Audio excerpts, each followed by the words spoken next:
사도행전 21장. 예루살렘으로 간 바울. 우리는 그들과 작별 인사를 한 뒤에 배를 타고 곧장 고스로 갔습니다. 이튿날 우리는 로도에 들렸다가 거기서 바다라로 떠났습니다. 그곳에서 우리는 베니게로 가는 배를 만나서 그 배를 타고 떠났습니다. 키프로스 섬이 눈앞에 나타났을 때에 우리는 그 섬을 왼쪽에 두고 시리아로 가다가 두로에 배를 댔습니다. 그곳에서 짐을 풀기로 되어 있었기 때문입니다. 우리는 두로에서 신자들을 만나 일주일을 그들과 함께 지냈습니다. 그들은 성령께서 알려주신 대로 바울에게 예루살렘에 가지 말라고 만류했습니다. 그러나 그들과 함께한 시간이 다 되자 우리는 그곳을 떠나 여행길에 올랐습니다. 모든 신자들이 아내와 아이들을 데리고 도시 바깥까지 나와 우리를 배웅해 주었습니다. 우리는 모두 바닷가에서 무릎을 꿇고 기도했습니다. 서로 작별 인사를 나눈 후 우리는 배에 올랐고 두로 지방의 신자들은 각자 집으로 돌아갔습니다. 우리는 두로를 출발하여 항해를 계속하여 둘레마이에 이르렀습니다. 우리는 그곳의 형제들과 인사를 하고 그들과 함께 하루를 지냈습니다. 이튿날 우리는 둘레마이를 떠나 가이사랴로 갔습니다. 그곳에서 7 집사 가운데 한 사람인 전도자 빌립의 집에 들어가 그와 함께 지냈습니다. 빌립에게는 결혼하지 않은 4딸이 있었습니다. 그들은 모두 예언하는 사람이었습니다. 우리가 여러 날 그곳에 머물고 있는 동안 아가보라는 예언자가 유대에서 내려왔습니다. 그가 우리에게 와서 바울의 허리띠를 가져다가 자기 손과 발을 묶고 말했습니다. 성령께서 예루살렘에 사는 유대인들이 이 허리띠 임자를 이와 같이 묶어서 이방인들에게 넘겨줄 것이라고 말씀하십니다. 우리는 그 말을 듣고 그곳 사람들과 함께 바울에게 예루살렘에 올라가지 말라고 간곡하게 말했습니다. 그때 바울은 이렇게 대답했습니다. 어찌하여 그렇게 울면서 나의 마음을 아프게 하십니까? 나는 예루살렘에서 묶이는 것뿐만 아니라 주 예수님의 이름을 위해 죽는 것까지 각오하고 있습니다. 바울이 우리의 권함을 받아들이려 하지 않았기 때문에 우리는 주님의 뜻대로 되기를 바랍니다 라고만 말하고 더 이상 아무 말도 하지 않았습니다. 이렇게 여러 날이 지난 뒤 우리는 떠날 준비를 하여 예루살렘을 향해 출발했습니다. 가이사랴 출신 제자들 몇 사람도 우리와 함께 갔습니다.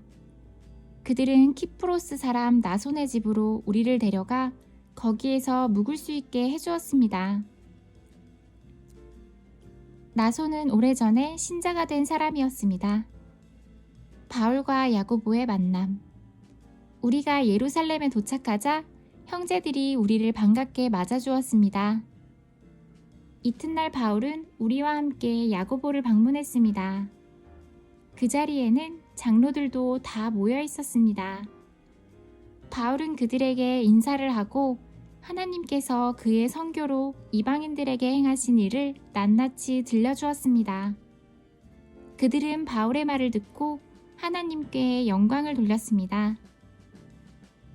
그리고 바울에게 이렇게 말했습니다.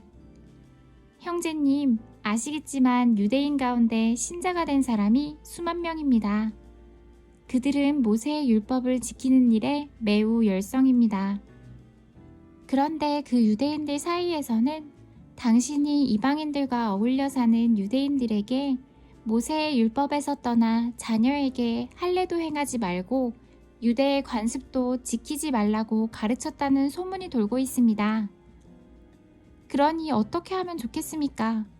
틀림없이 그들은 당신이 이곳에 왔다는 소식을 듣게 될 것입니다. 그러니 우리가 일러주는 대로 하십시오. 우리 중에 하나님께 서약을 한 사람이 4명이 있습니다. 이 사람들을 데리고 가서 함께 정결의식을 행하십시오. 그리고 형제께서 그들의 머리를 깎는 값을 대주십시오. 그러면 그들이 그대에 대한 소문이 모두 사실이 아니고 그대도 율법을 지키며 살고 있다는 것을 알게 될 것입니다. 이방인 신자들에 대해서는 우리가 이미 그들에게 편지를 써서 우상에게 바친 음식과 피와 목 졸라 죽인 짐승의 고기를 먹지 말 것과 음란한 행동을 멀리할 것을 부탁한 적이 있습니다. 이튿날 바울은 그 사람들과 함께 정결의식을 행하였습니다. 그런 뒤에 그는 성전 뜰로 가서 정결의식이 끝나는 날짜와 그 날에 각 사람을 위해 예물을 바칠 날짜를 신고했습니다. 7일이 거의 끝날 쯤에 아시아 지역에서 온 유대인들은 바울이 성전뜰에 있는 것을 보고 무리를 충동질하여 바울을 붙잡았습니다. 그 유대인들은 이렇게 소리질렀습니다. 이스라엘 동포 여러분, 좀 도와주십시오. 이 사람은 가는 곳마다 우리 백성과 모세의 율법과 성전을 거스르는 말로 모든 사람을 가르치는 사람입니다. 더욱이 지금은 그리스 사람들을 성전 안으로 데리고 와서 이 거룩한 곳을 더럽혀 놓았습니다. 그들이 이렇게 주장하는 것은 그들이 전에 에베소 사람 드로비모가 바울과 함께 예루살렘에 있는 것을 본 적이 있었으므로 분명히 바울이 그 사람을 성전 안으로 데리고 들어왔을 것이라고 생각했기 때문입니다.